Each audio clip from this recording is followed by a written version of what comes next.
To finish this item off, I'll be using these metal plates and the screws that go with them, the lockable cams and the shelf supports.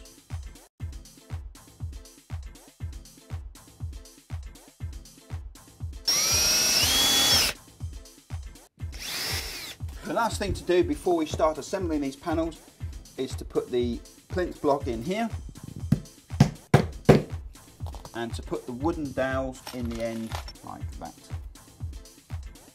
First thing to do is to build these parts up laying on the floor. Now I'm going to fit the panels together, and to do that I need to turn this one round, making sure I don't catch the ceiling. And it actually goes onto the panel like this. Tightening the locking cams like so, and repeat for the other 3. You'll know you've got your panel around the right way because the metal plates are to the inside of the unit.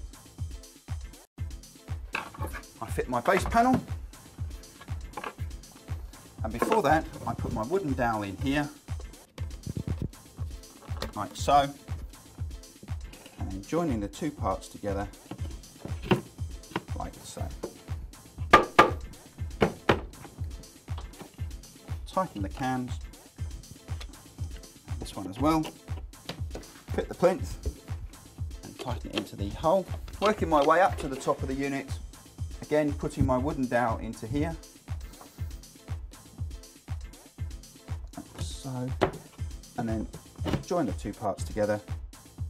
At this stage you may require assistance to stand the panels up and join them to your wardrobe. In sliding the 2 parts together like this, making sure it's tight at the bottom and tight at the top, moving it back until the metal plates touch the other side panel, and then using the screws provided, fix the 2 parts of your wardrobe together. And then working my way up the wardrobe, pushing it with my left hand, I'm making sure that it's nice and tight. If you put the screw in just here to the outside edge of the plate, because of that angle, it will always pull the unit in tight, like this.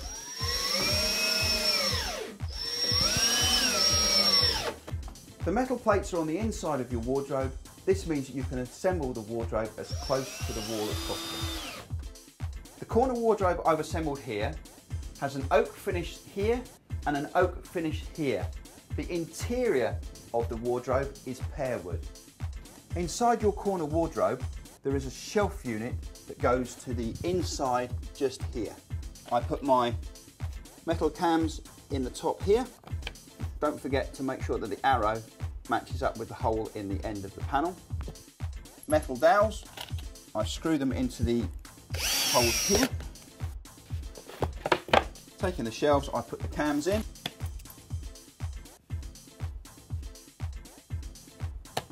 So that's my shelves completed, that's my end panels completed. The last panel to do is the top panel, and again it comes with the ABS edging on the front edge. So I'll put it there, and using the wooden dowels go in this hole.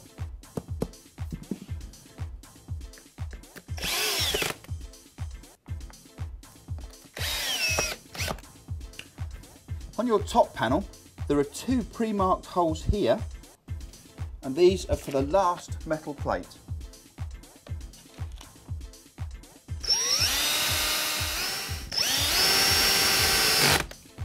Like so. Now, I'm going to put my shelves in here, making sure that the edging strip goes to the edging strip. One.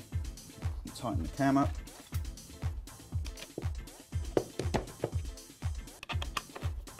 And the last one goes on the bottom. And taking my second side panel, I lift that up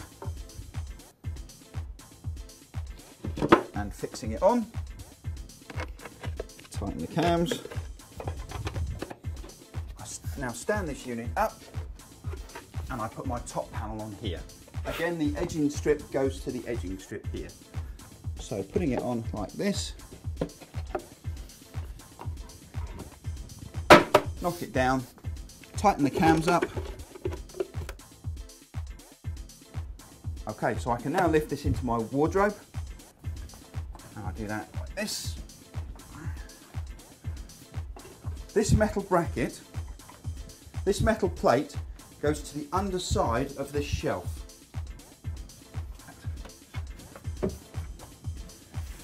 And then using the screws provided, fix the two shelves together. And this one. Using the screws provided and the holes that have been pre-drilled, you fix the shelf unit to your wardrobe side. I'm now going to fit one of the panel protectors to my shelf 410mm from the back panel to act as a door buffer. Put a line, just tap it into the centre of the panel. So before I hang my doors, I'm now going to put the hanging rail in, and to complete that I put the last hanging bracket on this side here and then put the rail in.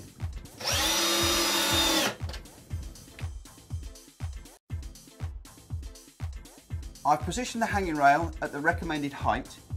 If you don't wish it to be there, you can actually put it into the holes up here and move your hanging rail up. That you will use for your corner wardrobe, and it is fitted to the hinge plate like this. Using the two hooks, they go under the front edge corresponding with the arrow,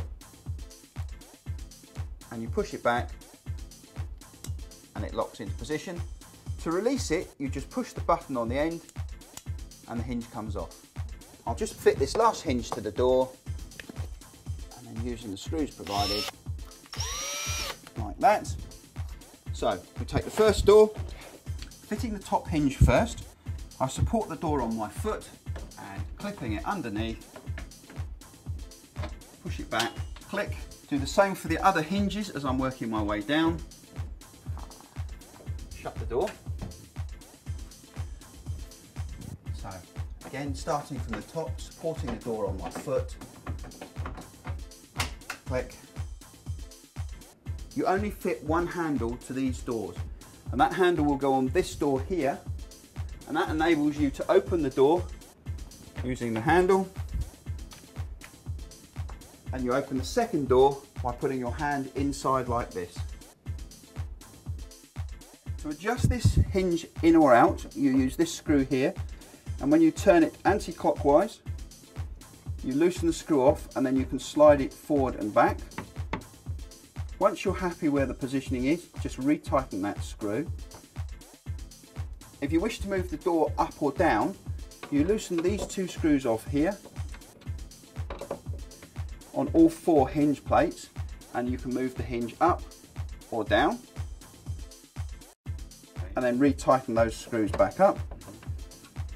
To move the door left or right, you actually have to close the door up until you can get a screwdriver in here, like that. And then when you turn it clockwise, it moves the door towards you. Anti-clockwise moves the door back. And that's how you adjust the hinges. When you have more than one unit, you should join them together. And when using this type of joining bolt, you drill a 5mm hole through the two end panels and then screw in the two parts together. And that pulls the unit nice and tight.